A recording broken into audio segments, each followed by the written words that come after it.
নমস্কার বন্ধুরা, সৌজন্য লাইফস্টাইলে আপনাদের অনেক স্বাগত। আশা করি আপনারা সবাই খুব ভালো আছেন, সুস্থ আছেন। আজকেরও একটা নতুন ব্লগ নিয়ে আপনাদের কাছে চলে এসেছি। আশা করব আপনারা প্রথম থেকে শেষ পর্যন্ত আমার সাথে থাকবেন। কালকের আমি দেখিয়েছিলাম যে আমার এই যে ফুলদানিটা আছে, ফুলদানির মধ্যে যে ফুলের স্টিক, সেটা আমি খুব ভালো করে সার্ফ জলে ধুয়ে নিয়েছিলাম। আর সেটাই আজকের আমি ভালো করে ফুলদানিতে রেখে যেখানকার জিনিস সেখানে তুলে রেখেছি। আসলে ওটা আমার এই খাটের পাশের টেবিলেই থাকতো, কিন্তু যেহেতু আমার ছেলে বড় হচ্ছে, ও যদি কোনো কারণে ওই জিনিসটা নিয়ে খেলা করে আর ওর হাত থেকে পড়ে যায়, তাহলে কিন্তু জিনিসটা ভেঙে যাবে, কারণ ওটা কাঁচের। আর সেই জন্যই ওটা আমাকে ওপরে রাখতে হয়। আর সকালবেলায় এখন ঘরের কাজকর্মগুলো সেরে নিচ্ছি, বাসি বিছানা তুলে নিচ্ছি। আর এদিকে যখনই আমি বিছানা পরিষ্কার করতে গিয়েছিলাম, ওর খেলনাগুলো আমি তুলে দিচ্ছি বলে আমার ছেলের সে কি কান্না থামাতে এখন ওকে কোলে নিয়ে আমাকে ঘুরতে হবে। আর অন্যান্য দিনের মতো আজকেরও কিন্তু আমার খুব ব্যস্ততার মধ্যেই দিনটা কেটেছে। আর এখন থেকে রোজই কিন্তু আমার সকালবেলা খুব ব্যস্ততার মধ্যেই কাটবে, কারণ এখন ছেলের স্কুল খুলে গেছে।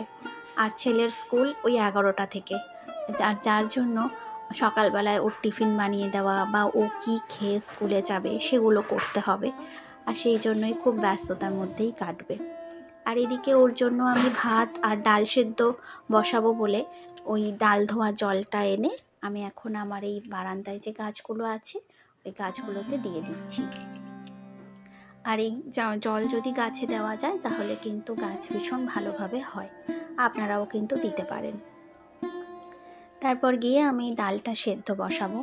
আর ভাবছি ওকে একটু সকালবেলায় ওই ভাত, একটু ডাল সেদ্ধ আর বেগুন ভাজা করে ওকে খাইয়ে তারপর স্কুলে পাঠাবো। তা এদিকে বেগুন ভাজাতে আমি ভাজবো বলে বেগুনগুলোতে আমি একটু নুন, হলুদ আর চিনি মাখিয়ে রাখছিলাম। আর কি বলুন তো, আমি যখনই ভিডিও করি তখনই একটা স্ট্যান্ডে মোবাইল রেখে করি। আর আমি সেরকম আজকেরও সেটা করছিলাম, গ্যাসের সামনে ওটা রেখেছি। আর দেখুন কি ভয়ানক বিপদ ঘটে গেল। স্ট্যান্ড থেকে মোবাইলটা পড়লো তো পড়লো একেবারে ওভেনের ওপর। আমি তো ভেবেছিলাম আমার হয়তো ব্লগিং করার সব আশাই শেষ হয়ে গেল, কারণ আমার হয়তো ফোনটা পুরোই গেল। আসলে পাশেই তো প্রেসার কুকার বসানো ছিল, আর আমাদের এই প্রেসার কুকারটা না মাঝে মাঝেই সিটি যখন দেয় তখনই ভেতরের ওই জলগুলোও বেরিয়ে আসে। এটা ভীষণ বড় একটা বাজে সমস্যা। তো সেটাই হয়েছিল। আমি ভাবলাম হয়তো ওই জলটাও হয়তো ফোনের ওপর পড়ে গেল, কিন্তু জলটা পড়েনি। কিন্তু কি বলুন তো, আমার ফোনের ওপরে ওই যে স্ক্রিনের ওপর মানে খুব বাজেভাবে দাগ হয়ে গেছে, আর অনেকটাই মানে ভেঙে ভেঙে মতো গেছে। তো আমার খুব মন খারাপ হয়ে গিয়েছিল যে আমি কি করে এবার ব্লগিংটা করব, দেখি আদৌ হবে কি না। তারপর দেখলাম যে না, সব ঠিক আছে। কিন্তু ওই জলটা যদি একবার ফোনের ওপর পড়ে যেত তাহলে আমি জানি না কি হতো, হয়তো আমি এই ব্লগটাই শ্যুট করতে পারতাম না। আসলে আমাদের এরকম যারা স্ট্যান্ড নিয়ে আমরা কাজ করি তাদের কিন্তু এই সমস্যাটা হয়তো অনেকেরই হয়ে থাকে, কিন্তু কি করব বলুন, এই রকম অনেক সমস্যার মধ্যেও আমাদের এই কাজগুলো কিন্তু দেখাতে হয়। আর আমরা কিন্তু এই সংসারের কাজকর্মগুলো করেও আপনাদের সাথে আমাদের এই সারাদিন আমরা কি করছি সেটা আপনাদের সাথে শেয়ার করি। আর আপনারা যদি এই ব্লগগুলো না দেখেন তাহলে কিন্তু আমাদের পুরো পরিশ্রমটাই বৃথা হয়ে যাবে। আর এদিকে আমি ছেলের জন্য এখন ভাত বেড়ে নিচ্ছি, আর ওকে এখন ভাতটা খাইয়ে দেবো।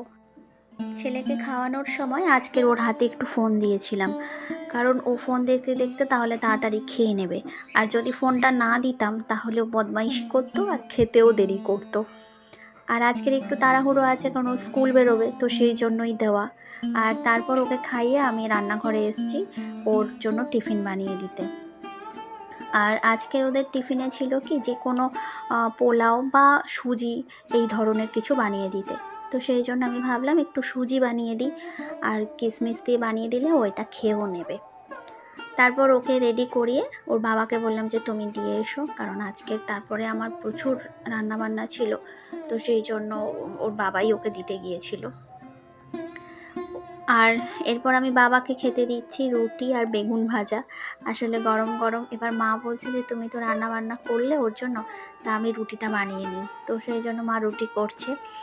আর তারপরে ও চলে যাওয়ার পরে আমি এখন একটু টিফিনটা খেয়ে নেবো, ওই রুটি আর বেগুন ভাজা আর একটা শশা নিয়ে নিয়েছি।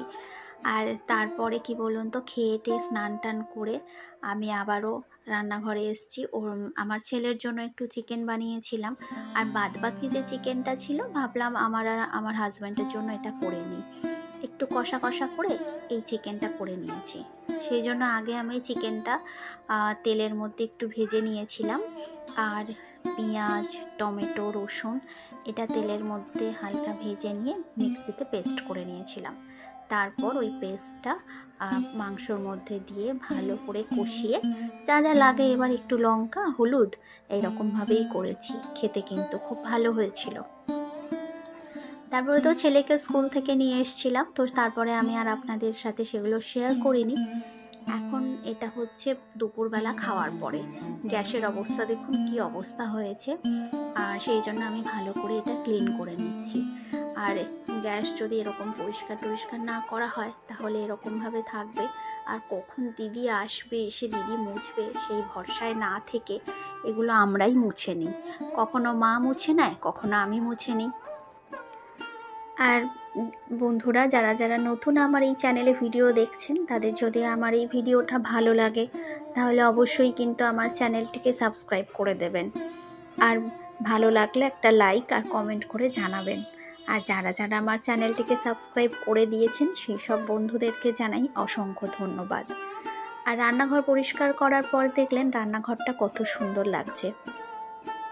আর তারপর ছেলেকে এখন আমি ঘুম পাড়িয়ে দিচ্ছি, আর ওর কাছে না শুলেও তো একদমই ঘুমাবে না, সেই জন্য ওর পাশে শুয়ে ওকে একটু ঘুম পাড়িয়ে দিলাম। আর তারপর চলে এসেছি এটা সন্ধ্যাবেলায়। আমি সেদিন যে মামার বাড়ি গিয়েছিলাম এই জামাটা পরে গিয়েছিলাম, তো এটা কেচে দেওয়া হয়েছে, তো এটাই এখন আমি ভাঁজ করে গুছিয়ে রাখছি। এটা ইস্ত্রির জন্য পাঠানো হবে দোকানে। আর তারপরে ভাবছি এই র্যাকগুলো আমি একটু ভালো করে পরিষ্কার করে নিই। আসলে এখানে শোকেসগুলো সব অগোছালো হয়ে আছে, তাই ভাবছি একটু ক্লিন করে নিই। আর মাঝে মধ্যেই যদি এরকমভাবে আমরা ক্লিন করে নিই তাহলে কিন্তু বেশি ধুলোবালি পড়ে না। আর এই যে একতারাটা দেখছেন, এটা নিয়ে আসা হয়েছিল শান্তিনিকেতন থেকে। আমরা ঘুরতে গিয়েছিলাম, তো ওখান থেকে আমার বাবা এটা আমার ছেলেকে কিনে দিয়েছিল। আর যদি সুন্দর করে এই জায়গাগুলো একটু ভালো করে গুছিয়ে রাখা যায় তাহলে দেখতেও ভালো লাগে। আর মাঝে মধ্যে এখানে যে গল্পের বইগুলো আছে আমি মাঝে মধ্যে পড়ি, আর যখন সময় হয় না তখন তো আর পড়া হয় না। আর সত্যি বলতে এখন অনেক দিন হয়ে গেল আমি গল্পের বইয়ে হাতও দিতে পারিনি। আসলে ছেলেকে নিয়ে মাঝে মাঝে এতই ব্যস্ত হয়ে যাই আর এইসব সময় হয় না। আর এখানে ওই ওপরে ওই যে স্যান্টা দাদুকে ওপরে তুলে দিয়েছি, কারণ ছেলে ওটা নিয়ে খুব খেলছিল, আর ওই যে তুলোগুলো ছিল সেগুলো সব খুলে দিচ্ছিল, তাই ওটাকে একদম ওপরে তুলে দিয়েছি। এখন চলে এসেছি রাত্রিবেলা খাওয়া দাওয়ার পর্ব মিটিয়ে এখন আমি এই কাপড়টা ভালো করে সাবান দিয়ে ধুয়ে নেব। আসলে এটা হচ্ছে বাসন মোছার জন্য, মানে যে বাসনগুলোতে আমরা খাবার খাই সেটা ভালো করে ধুয়ে যে কাপড় দিয়ে মুছতে হয়, এটা সেই কাপড়। তো এটা একটু ভালো করে আমি সাবান দিয়ে ধুয়ে কেচে এখন মেলে দেবো, কালকের এটা শুকিয়ে যাবে। আর তারপর ছেলের এই দুধের বোতলটা আমি একটু ভালো করে পরিষ্কার করে নিচ্ছি। এই যে ব্রাশ থাকে, এই ব্রাশ দিয়ে আমি একটু গরম জল দিয়ে আগে বোতলের মধ্যে রেখে দিয়েছিলাম, তারপর এটা দিয়ে আমি ভালো করে ঘষে ঘষে নিলে এটা পরিষ্কার হয়ে যায়। আর এটা তো আমাদের রোজকার ডিউটি, যাদের ঘরে বাচ্চা আছে আর যারা এই বোতলে দুধ খায় তাদের এগুলো কিন্তু রোজ ক্লিন করতে হয়, না হলে কিন্তু ওটা নোংরা হয়ে যায়। শুধু যদি জল দিয়ে ধোয়া যায় তাহলে কিন্তু সেটা ভালো করে পরিষ্কার হয় না, এইভাবে রোজ পরিষ্কার করতে হয়। আর তারপর রাত্রিবেলা এখন গেট দিয়ে দিচ্ছি। আর বন্ধুরা, যারা যারা আমার চ্যানেলটিকে এখনও সাবস্ক্রাইব করেননি তারা প্লিজ আমার চ্যানেলটিকে সাবস্ক্রাইব করে দেবেন, আমার পাশে থাকবেন।